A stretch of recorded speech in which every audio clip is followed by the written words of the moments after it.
데살로니가후서 3장 1절로 마지막까지 18절 말씀까지 우리가 함께 합독하도록 하겠습니다. 다 같이 우리가 합독하겠습니다. 끝으로 형제들아, 너희는 우리를 위하여 기도하기를, 주의 말씀이 너희 가운데서와 같이 퍼져나가 영광스럽게 되고, 또한 우리를 부당하고 악한 사람들에게서 건지시옵소서 하라. 믿음은 모든 사람의 것이 아니니라.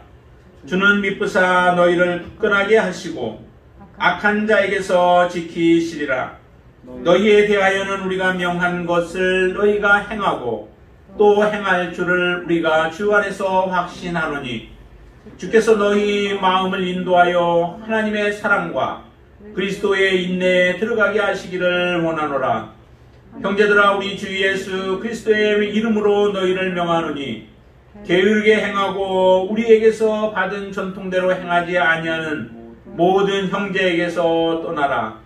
어떻게 우리를 본받아야 할지를 너희가 스스로 아나니, 우리가 너희 가운데서 무질서하게 행하지 아니하며 누구에게서든지 음식을 값없이 먹지 않고 오직 수고하고 애써 취하로 일함은 너희 아무에게도 폐를 끼치지 아니하려 함이니, 우리에게 권리가 없는 것이 아니요 오직 스스로 너희에게 본을 보여 우리를 본받게 하려 함이니라.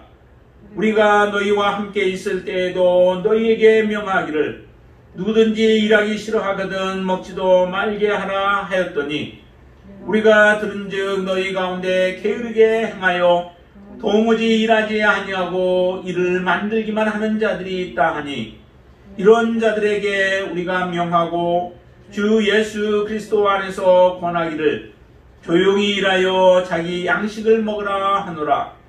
형제들아, 너희는 선을 행하다가 낙심하지 말라. 누가 이 편지에 한 우리 말을 순종하지 아니하거든 그 사람을 지목하여 사귀지 말고 그로 하여금 부끄럽게 하라. 그러나 원수와 같이 생각하지 말고 형제같이 권면하라. 평강의 주께서 친히 때마다 일마다 너희에게 평강을 주시고, 주께서 너희 모든 사람과 함께 하시기를 원하노라. 나 바울은 친필로 문안하노니, 이는 편지마다 표시로서 이렇게 쓰노라. 우리 주 예수 그리스도의 은혜가 너희 무리에게 있을지어다. 아멘. 참으로 칭찬 가운데 있었던 이 데살로니가, 그 데살로니가를 향하여서 이제 마지막으로 끝으로 그들에게 권면하는 말씀입니다. 이 말씀을 통하여서 우리에게 다시 도전이 되어지고, 또한 이 말씀을 붙들고 우리가 믿음으로 살아감으로 하나님 앞에 온전한 자로 저와 여러분들이 설 수 있게 되기를 주님의 이름으로 축원을 드립니다. 모든 선을 끝까지 행하라 라고 하는 그런 제목을 우리가 붙여볼 수 있습니다.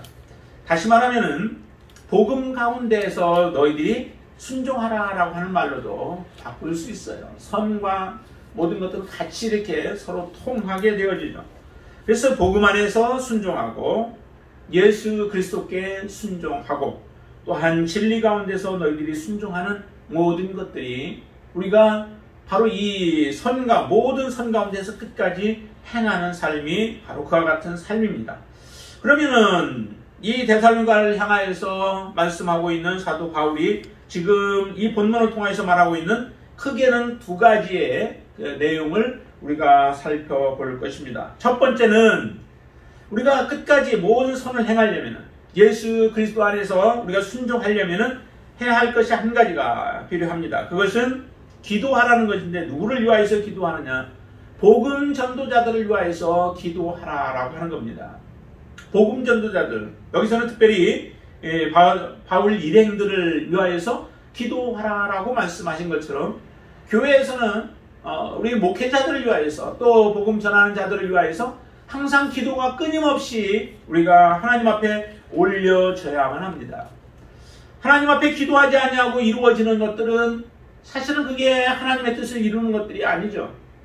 하나님이 우리에게 기도하게 하신 것은 그 기도를 통하여 하나님의 뜻을 이루기 위한 목적이 있습니다. 하나님 앞에 기도하고 그 기도에 합당한 행위를 우리가 통하여서 하나님의 뜻을 이루어 가게 되어지죠. 사도 바울이 데살로니가 교회를 향하여서 이렇게 부탁하는 것은 사실은 쉽지는 않은 거죠. 보통 일반적인 부분들에서는 내가 누군가에게 은혜를 끼쳤는데 그로 하여금 무언가를 내게 요구하는 것은 그리 쉽지는 않습니다. 그러나 이 기도만큼은 어느 누구를 막론하고 기도를 부탁할 수 있어야 되고 기도를 해줄 수 있어야 된다는 거죠. 이게 아름다운 관계예요. 대통령을 위해서도 우리가 기도하는 것이고 목회자를 위해서도 우리가 기도할 수 있는 겁니다. 기도해야 그 목회자를 통하여서 우리가 온전한 하나님의 말씀을 받을 수 있기 때문에 더더욱 그렇습니다. 내가 하나님의 바른 말씀을 받기 위해서는 목회자가 바른 가운데 설 수 있도록 위하여 끊임없이 기도가 이루어져야 되죠. 그 기도가 우리가 등한이 되어지고 기도를 멈추게 되어질 때에 목회자도 탈선할 수 있는 가능성들이 많이 있습니다. 성도의 기도를 먹고 그 기도를 통하여서 목회자가 바르게 서는 거죠. 혼자 바르게 설 수 없습니다. 우리 신앙은 함께 성숙해 가는 것이라고 말씀을 드렸죠. 그래서 이 기도라고 하는 끈으로 우리가 하나가 되어질 때에 그 공동체는 온전하게 설 수 있는 것입니다. 그래서 여러분들도 바로 기도의 제목들이 있을 때는 함께 기도해달라고 우리가 부탁을 할 수 있어야 되고, 또한 기도의 부탁을 받은 것들은 함께 또 기도할 수 있는 그러한 온전한 공동체, 그 공동체가 아름다운 공동체입니다.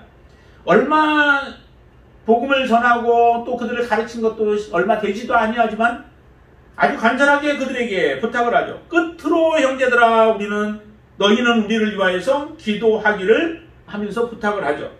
그렇게 말씀하면서 부탁하는데, 주의 말씀이 너희 가운데서와 같이 퍼져나가기를 영광스럽게 되고 라고 하듯이, 바로 이 복음 전도자들을 위하여서 기도하는데요, 그 기도하는 내용이 두 가지가 있습니다. 어떤 내용을 기도하는지 보세요. 첫 번째는 주의 말씀이 영광스럽게 되도록 기도를 부탁하는 거죠.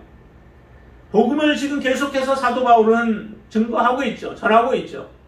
이 복음을 증거함으로 인하여서 데살로니가 교회도 하나님 앞에 돌아왔습니다. 많은 사람들이 예수를 믿고 그 믿은 사람들이 함께 모여서 예배하고 있는 것이 바로 이 데살로니가 교회 아니겠어요? 그 복음을 통하여서 하나님 앞에 돌아왔듯이 원하는 바가 뭐냐면은 이 주의 말씀이 계속적으로 영광스럽게 전파되기를 원하는 거죠. 이 복음이 계속적으로 전파되어지고 증거되어지므로 많은 사람들이 더욱더 하나님 앞에 돌아오기를 원하는 게 바로 사도 바울의 마음이요, 또한 데살로니가 너희들의 동일한 마음, 그들의 마음을 동일한 마음이죠. 그렇기 때문에 이 기도를 부탁을 드리는 거예요. 진리만이 오직 나타날 수 있도록, 그래서 진리만이 나타나서 하나님 앞에 영광이 되어질 수 있도록 위해서 기도해 달라는 겁니다. 일반적인 자기의 몸을 위하여서 자기가 뭔가를 좀 잘 되도록 하기 위해서가 요청이 아니에요. 정말 하나님의 말씀만이 흥왕케 되어져. 사도행전에 보통 그런 말씀이 많이 나오죠. 하나님의 말씀이 흥왕케 되어졌다라고 하는 말씀을 많이 해요. 그처럼 복음 전도자들을 통하여서 복음이 전파되어지는 곳마다 그들이 바로 하나님의 땅이 되어지고 주께로 돌아오는 백성들이 되어지도록 위하여서 기도해달라고 하는 거룩한 기도, 하나님의 뜻을 이루기 위한 기도를 부탁하고 있는 겁니다. 그래서 이 복음 전도자를 통하여 하나님의 뜻이 드러나고 하나님의 영광이 드러날 수 있도록, 오직 하나님 앞에 영광이 되어질 수 있도록 위해서 기도해달라고 부탁하고 있습니다.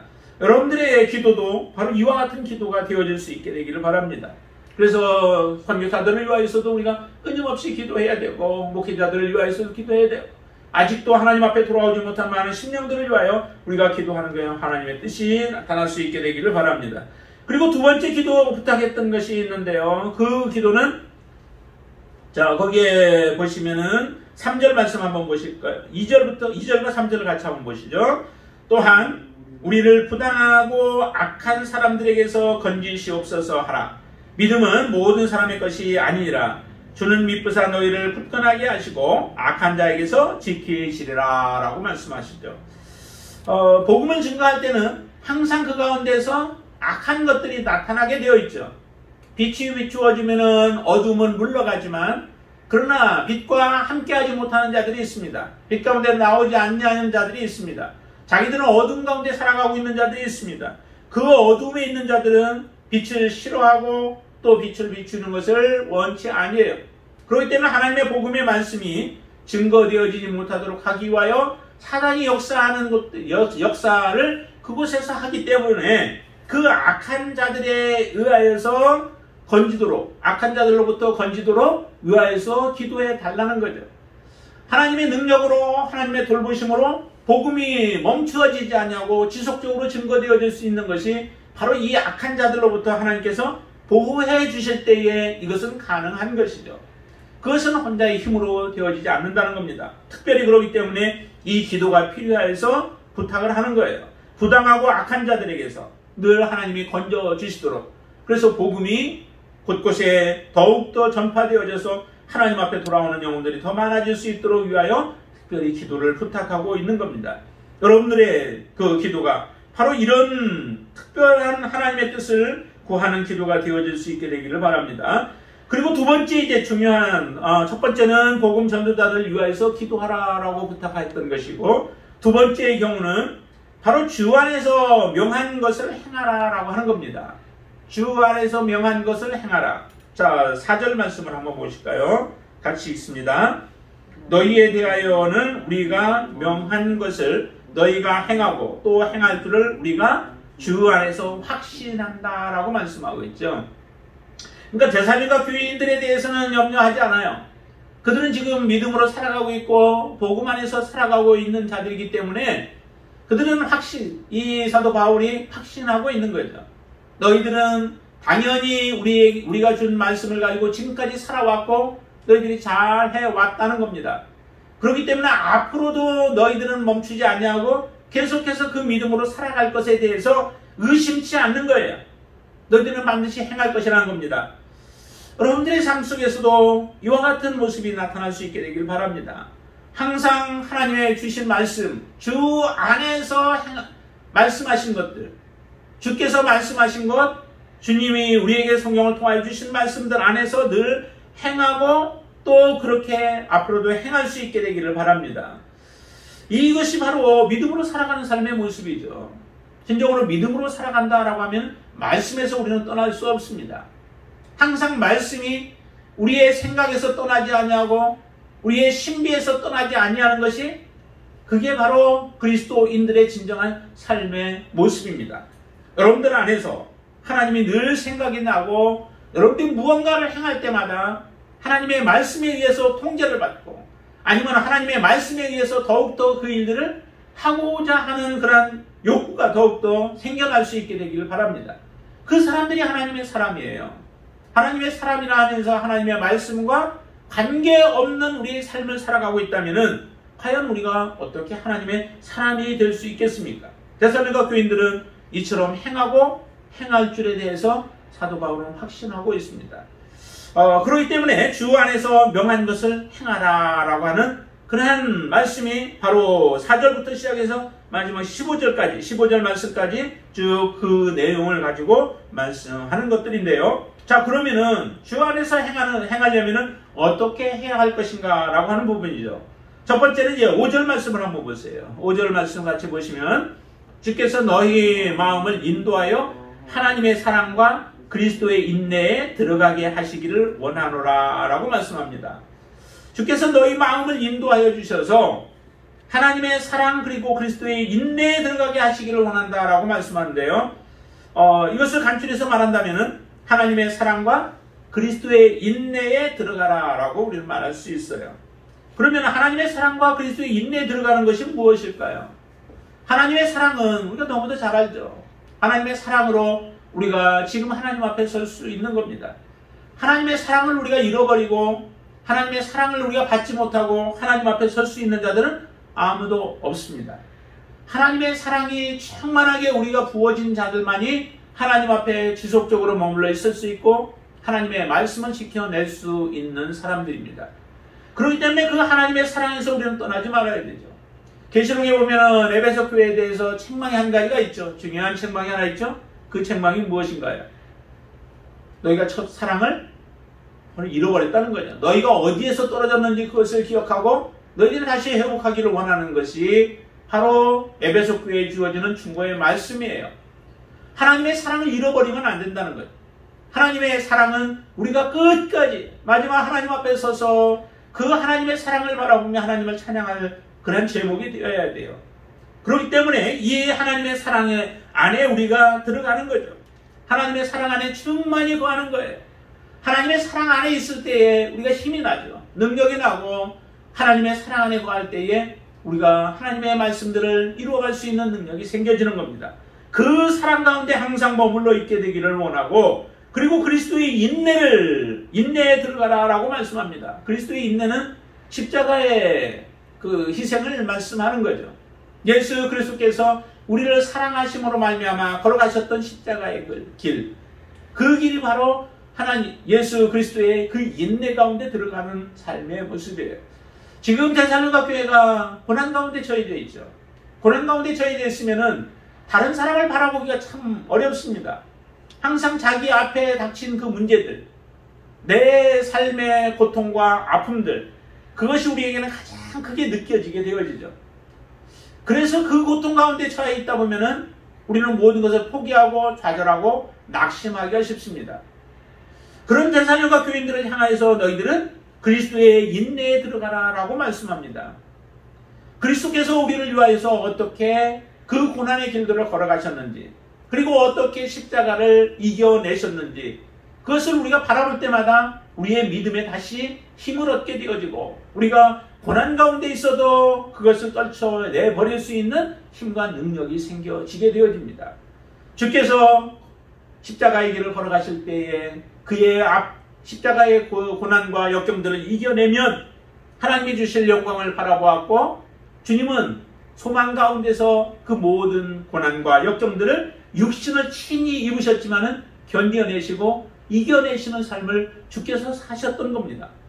이 모습을 생각하면은 고난 속에서도 우리는 다시 고난을 이겨낼 수 있는 거죠. 인내하면서 견뎌낼 수 있는 겁니다. 그렇기 때문에 이 데살로니가 교회를 향하여서 사도 바울은 얘기합니다. 하나님의 사랑과 그의 인내에 들어가라. 그렇게 됐을 때 우리는 주 안에 주심이 주신 말씀 안에서 우리는 행하는 자의 삶을 살아가게 되어집니다. 바로 우리가 마지막까지 승리할 수 있는 믿음의 삶을 살아가게 되어지는 것이죠. 그렇기 때문에 이렇게 요구하고 있습니다. 그래서 죽기까지 순종하라는 거예요. 그리스도인의 삶은 헌신의 삶입니다. 그리스도인의 삶은 누군가를 하나님으로부터 지속적으로 받는 것이 아니라 받은 것을 가지고 이제 섬기는 삶이 바로 그리스도인의 삶이라는 거죠. 내가 누군가로부터 받기만을 기대하고 있는 그런 삶은 그건 어리석은 삶이에요. 믿음의 삶이 아닙니다. 이제 받은 것을 나누는 삶이고, 받은 것을 통하여서 베푸는 삶이고, 나에게 흘러온 하나님의 사랑을 흘려보내는 삶이 바로 그리스도인들의 삶이라는 거죠. 그런 삶을 살아가도록 우리에게 요구하시는 거예요. 그것이 하나님의 사랑과 그리스도의 인내 가운데 들어가 있을 때에 우리의 삶은 그런 삶을 살아낼 수 있는 줄로 믿습니다. 이런 삶을 여러분들이 소망하며 또 하나님 앞에 그렇게 기도하면서 바로 하나님의 사랑과 그리스도의 인내에 들어가시는 저와 여러분들이 되시기를 바랍니다. 그리고 두 번째, 주 안에서 명한 것을 행하기 위해서 두 번째 우리가 해야 할 부분은 거기 보면 쭉 그 다음에 말씀하고 있는데요. 그 중에 그게 6절부터 말씀하고 있는 그런 내용들을 보시면은 12절까지 모습 속에서 이렇게 얘기합니다. 게으르게 행하고 가르침대로 행하지 아니하는 그러한 모든 형제에게서 떠나라 라고 하는 거예요. 6절을 한 번 더 읽어볼까요? 6절을 보시면은 형제들아 우리 주 예수 그리스도의 이름으로 너희를 명하노니 게으르게 행하고 우리에게서 받은 전통대로 행하지 아니하는 모든 형제에게서 떠나가라 라고 얘기를 하죠. 지금 여기에 보니까 게으르게 행하는 사람들이 있다는 거죠. 그 게으르게 행하는 사람들은 일을 행하지 아니하고 그냥 다른 사람들의 도움을 받으면서 살아가려고 작정한 사람들이에요. 스스로 일하기를 포기한 사람들이죠. 내 뒤에도 나오겠지만은 그렇게 게을러진 사람들이에요. 그런데 그런 사람들에게서 너희들은 떠나라는 거죠. 왜 이런 사람들에게서 떠나야 할까요? 이런 사람들이 주변에 있게 되어지면 성실하게 일하는 사람들이 제대로 성실을 보이지 못하게 되어집니다. 왜 북한과 같은 이런 공산주의 국가에서 사람들이 그 생산성이 나타나지 않을까요? 내가 열심히 일을 해도 일을 하지 않은, 건강하면서도 열심히 일하고 뺀들뺀들 거리는 사람들, 이런 사람들과 똑같이 나누어야 되죠. 그러니까 내가 열심히 일을 하나, 적당하게 일을 하나, 결과 내가 얻는 것은 같아요. 그렇기 때문에 결과적으로 내가 열심히 일할 필요가 별로 없어요. 그냥 눈치 봐가면서 책망 듣지 않을 정도로 그냥 살살 일을 하면 돼요. 그렇게 일을 해서는 우리의 성과가 나타날 수 없는 거죠. 열매를 거둬들일 수 없어요. 자본주의에서는 사람들은 정말로 자기의 피땀 흘려가며 자기의 몸을 불살라가면서 열심히 일을 해요. 내가 수고한 만큼 얻을 수 있기 때문에, 다 그렇지는 않지만은 내가 열심히 일을 하면은 먹고 살 수 있는 거예요. 그리고 더 많은 것들을 누릴 수 있게 되어집니다. 그렇기 때문에 사람들은 열심히 정말로 물불을 가리지 아니하고 낮과 밤을 가리지 아니하고 열심히 일을 하게 되는 거죠. 이렇게 할 때에 더 많은 것들을 우리는 얻게 되어집니다. 근데 여기에 게으른 사람들의 모습을 보면은 그들은 일을 하지 않고도 다른 사람들에게 빌붙어서 살아가려고 하는 거예요. 그러다 보니 열심히 일하는 사람들이 점점 더 힘이 빠져가게 되어집니다. 이게 바로 정말로 하나님 앞에 충성하는 자들의 그 힘을 빼버리는 결과가 되어지기 때문에 그렇죠. 그래서 이런 것들은 우리가 잘 통제를 해야 돼요. 그래서 그들로부터 너희들은 떠나, 형제에게서 그런 자들에게서부터 떠나라라고 그렇게 말씀하는 겁니다. 그리고 전통대로 행하지 아니하는 모든 형제에게서 떠나라라고 그러죠. 받은 대로. 사도 바울로부터 받았던 하나님의 말씀들, 복음들, 이 복음 가운데 서지 않는 거예요. 복음의 말씀을 귀하게 여기지 않습니다. 하나님의 말씀을 그들은 무시해요. 그리고 이 사도 바울이나 그 일행으로부터 받은 하나님의 말씀이 아니라 밖에서부터 다른 사람들로부터 들려오는 그런 말씀들에 그들은 귀를 기울이고 그것을 쫓아 행함으로 인하여서 온전한 공동체를 점점 무너뜨리고 있는 거예요. 이들을 허용하게 되어지면 결국 공동체는 온전하게 설 수 없게 되어집니다. 공동체를 바르게 세우기 위해서는 반드시 이런 자들에 대해서 징계가 필요하고 이런 자들을 바르게 세우는 그 일이 일어나지 않고서는 이루어질 수 없다라고 하는 겁니다.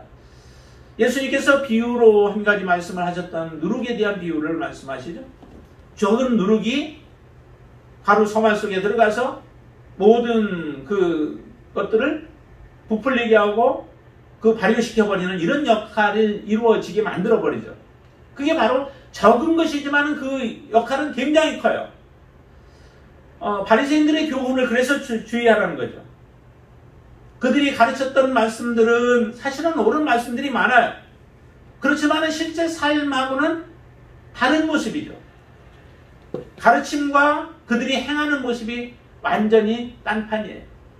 그렇기 때문에 그들의 가르침은 너희들이 들을지 몰라도 그들의 행위는 본받지 말라. 그것이 바로 누룩과 같은 모습으로 예수님의 제자들에게 다가올 수 있기 때문에 조심하라, 주의하라라고 예수님은 말씀하시는 겁니다. 이스라엘 백성들이 가나안 땅에 들어갈 때에도 정말 우리가 볼 때는 굉장히 끔찍한 일을 하나님은 명령을 하시죠. 그곳에 있는 자들을 호흡하는 모든 것들을 다 죽이라는 거예요. 거기에는 짐승들까지도 하나님은 멸망케 하시죠. 아말렉 족속들에 대해서도 하나님은 징계할 때에 그들의 모든 것들을 다 죽여버리라고 사울에게 명령을 하실 때도 마찬가지입니다. 왜 그 모든 것들을 짐승들 잡아먹으면 좋은데 왜 그런 것들까지도 하나님은 그렇게 다 죽이라고 말씀을 하실까? 그것은 정말 조금이라도 그 뿌리조차도 죄에 대해서는 남겨서는 안 된다는 거예요. 모든 죄의 뿌리는 완전히 뿌리를 뽑아야 더 이상 그것이 이스라엘 백성들, 거룩한 백성들을 더럽히지 않게 되기 때문에 하나님 우리가 볼 때는 정말 끔찍한 일들이고 너무도 잔인한 모습으로 보여지지만 그와 같이 명령을 하시는 겁니다. 그 가운데서도 하나님의 백성들, 하나님을 사랑하는 자들이 있을 때는 그들을 구원하시는 하나님의 은혜를 베풀어 주시지만은 그렇지 아니하는 모든 것, 하나님을 대적하는 것들은 다 하나님께서 멸하도록 그렇게 명령하셨던 것을 우리는 정말 주의 깊게 그 말씀들을 우리는 받아들이셔야만 합니다. 우리 안에 조그마한 죄가 우리에게 있게 되어지면 결국 우리는 무너지게 되어 있습니다. 큰 나무들을 자를 때도 보니까요, 전기톱으로 그 조금 자르고, 그러고 나서 그 자른 사이에다가 무엇을 박냐면 쐐기를 박더라고요. 쐐기를 박으니까 좀 자르면서 쐐기를 박고 쐐기를 박으면서 하니까 이게 전체적으로 기둥이 이제 기울기가 조금씩 기울어지면서 결국에는 그 큰 나무가 무너져요. 돌도 마찬가지잖아요.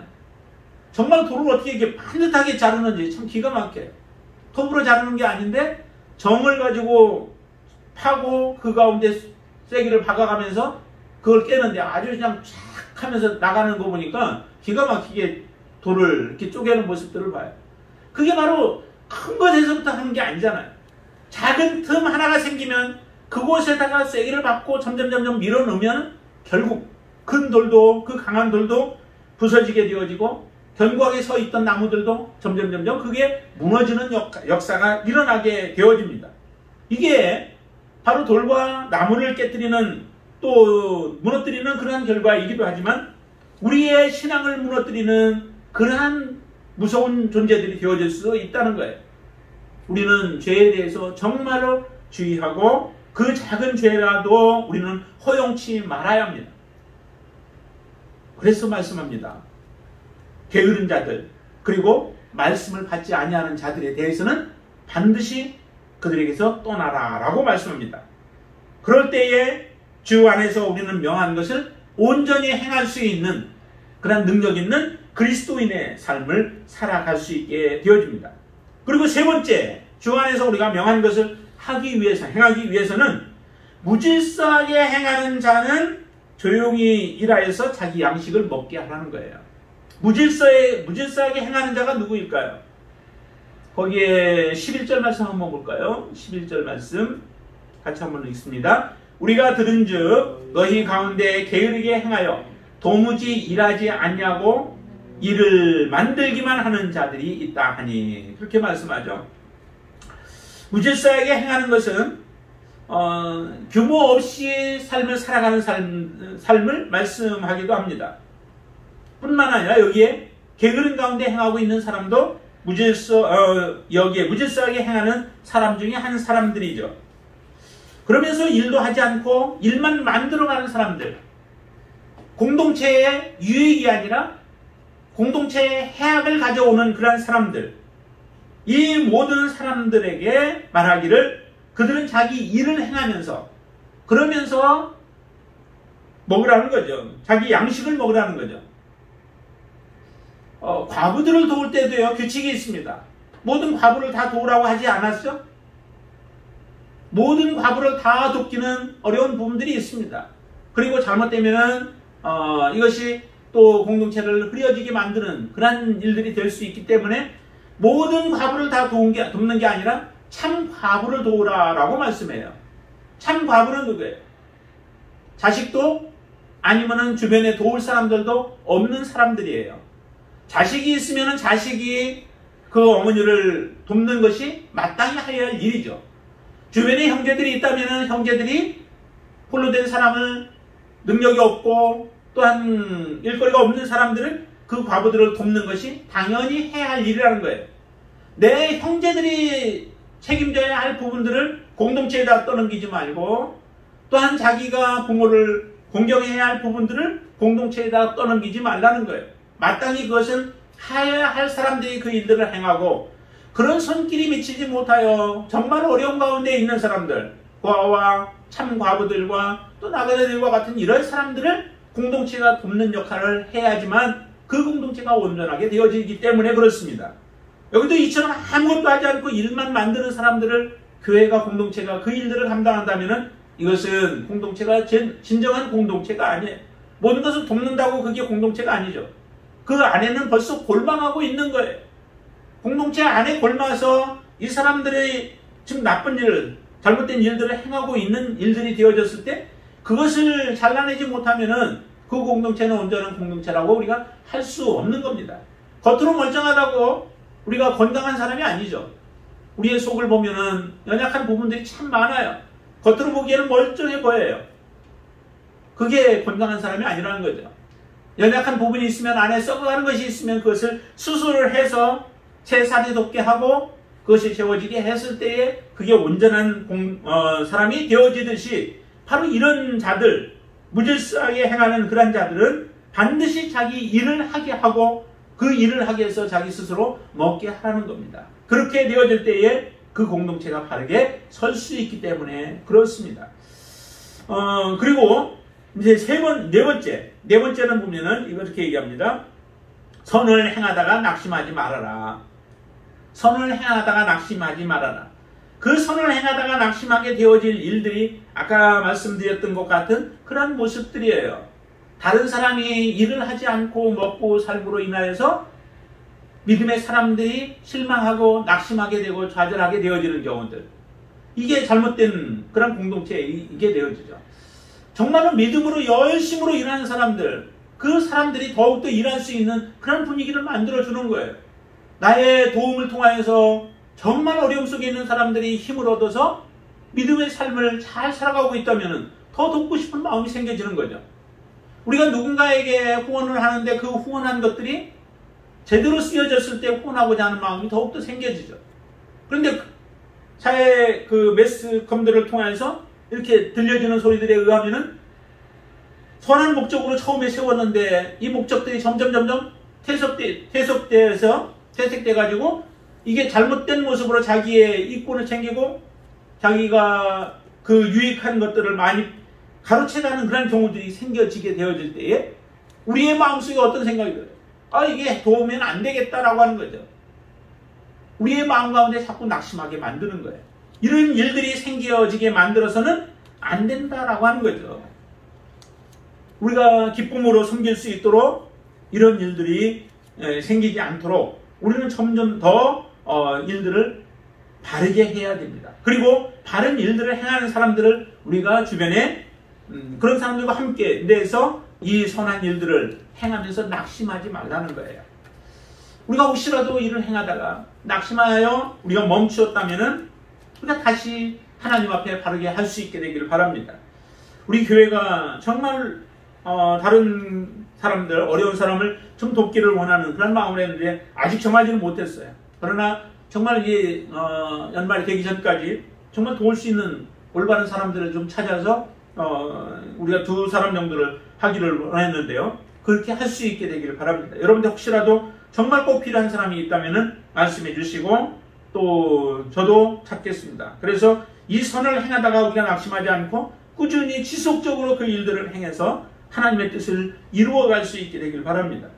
지금 열심히 믿음으로 살아왔던 이 데살로니가 교회도 그 교인들 가운데서 이와 같이 그 믿음을 흩뜨려버리고 그들의 신앙을 점점 낙심하게 만드는 일들이 생김으로 인하여서 그들의 위기가 올 수도 있다는 거예요.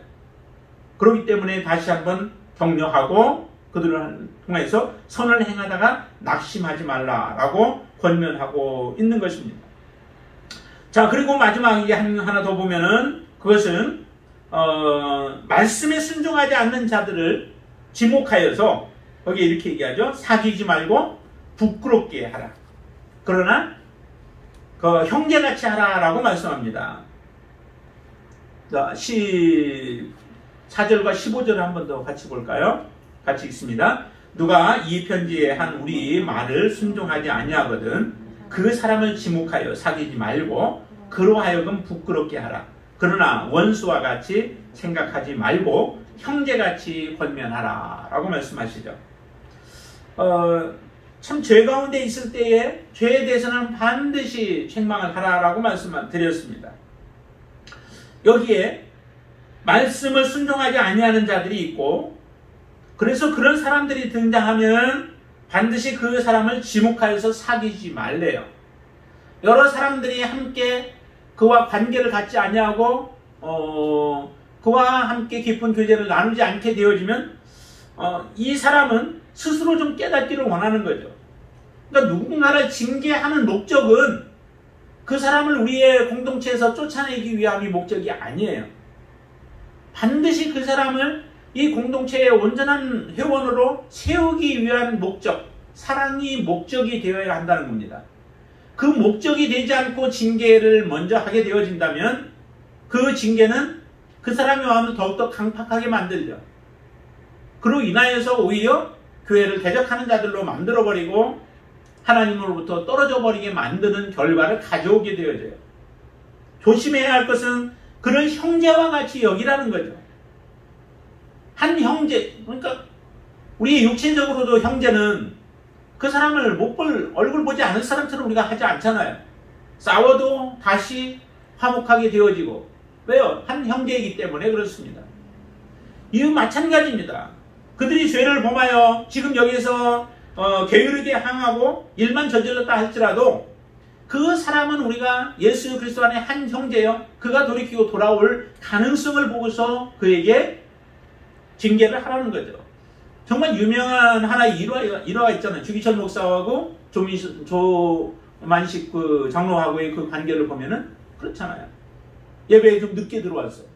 근데 예배 중에 주기철 목사가 그냥 의자에 앉지 말고 서서 예배를 드리라고 하는 그 말씀에 조만식 장로는 나이가 많은 그의 주기철 목사의 은사이기도 하지만은 그 말씀에 그냥 그대로 순종을 해요. 그러니까 만약에 주기철 목사가 하는 목적이 어디에 있는가를 이 조만식 장로는 알고 있었던 거죠.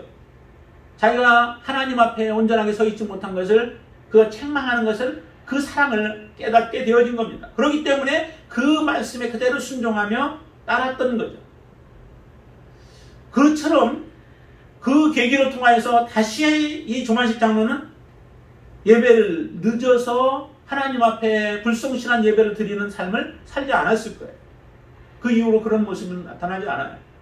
정말 그때 이후로 하나님 앞에 또 회개하고 돌이키면서 바르게 서서 하나님 앞에 온전한 사람으로 서서 살아가게 만들었던 것이 주기철 목사의 징계였던 거죠. 만약에 그 징계가 없었더라면 조만식 장로는 다시 되풀이 됐을 거예요. 왜냐하면 그때 늦었던 이유도 그가 그냥 늦은 게 아니라 이 독립운동을 하기 위해서 사람을 만나느라고 만나서 이 말이 길어지다가 좀 늦었던 거였습니다. 그것도 중요한 일이지만은 하나님을 만나는 것이 더 중요한 일이었다라고 하는 것을 그 계기를 통해서 깨닫게 되어진 거죠. 우리가 우리 실수로 인하여서 이와 같은 일들이 이루어질 수 있다는 거예요. 하나님 앞에 죄된 부분들, 하나님을 우리가 소홀히 여기는 부분들이 생길 수 있다는 거죠. 그것을 이런 징계를 통하여서 그가 하나님 앞에 바르게 설 수 있는 계기가 생겨지는 겁니다. 이렇게 됐을 때, 이런 가르침을 바르게 받았을 때에 우리는 주 안에서 온전한 그 말씀대로 행하는 삶을 살아갈 수 있게 되어지는 겁니다. 이렇게 하나님의 말씀을 받은 자들을 향하여서 사도 바울은 이제 16절에서 이렇게 그들을 축복합니다. 보시죠. 16절에 평강의 주께서 친히 때마다 일마다 너희에게 평강을 주시고 주께서 너희 모든 사람과 함께 하시기를 원하노라. 아무 사람에게 이런 말씀 주시는 게 아니에요. 이 말씀은 정말로 하나님의 말씀을 사랑하고 그 말씀대로 순종하며 살아가는 자들에게 이 말씀은 그대로 임하게 되어질 줄로 믿습니다. 평강의 주께서 친히 때마다 일마다 너희에게 평강을 주셔서 주께서 너희 모든 사람과 함께 하시기를 원하노라. 여러분들에게도 이런 말씀이 여러분들에게 받으실 만한 합당한 삶이 되어질 수 있게 되기를 바랍니다. 그리고 하나님 앞에 정말 하나님의 평강을 누리며 우리가 하는 모든 일들에 내 뜻이 아닌 온전한 하나님의 뜻이 이루어져서 하나님의 영광을 드러내는 그런 귀한 삶을 살아갈 수 있게 되어지기를 주님의 이름으로 축원을 드립니다. 기도하겠습니다. 아버지 하나님 감사합니다. 우리가 이 땅에서 어떻게 살아가야 하는지 하나님 이 말씀을 통하여서 우리로 하여금 바르게 받게 하시고 또 이 말씀을 통하여서 우리가 깨닫게 하시고 말씀대로 행할 수 있는 은총을 허락하여 주시옵소서. 정말 말씀대로 살아간 이 데살로니가 교회, 그 교회를 향해서 다시 한번 주는 이 권면의 말씀이 온전하게 세우는 말씀이 되게 하여 주시옵소서. 우리를 하나님 앞에 세우게 하시고 하나님 말씀 앞에 세우게 하시고 하나님의 심판대 앞에도 정말로 온전한 모습으로 설 수 있도록 우리를 세우는 말씀이 되어지도록 역사하여 주시옵소서. 우리의 입술의 기도가 끊이지 않게 해주시되 하나님의 뜻을 이루는 기도를 하게 하시고 하나님 우리가 하나님의 주신 말씀을 따라서 명한 대로 행하는 귀한 삶을 살아가도록 역사하여 주시옵소서. 말씀이 우리의 힘이 되고 능력이 되게 하시고 우리의 공동체를 온전히 하나님 앞에 세우는 귀한 능력의 말씀으로 축복하여 주시옵소서. 예수님의 이름으로 간절히 기도드리옵나이다. 아멘.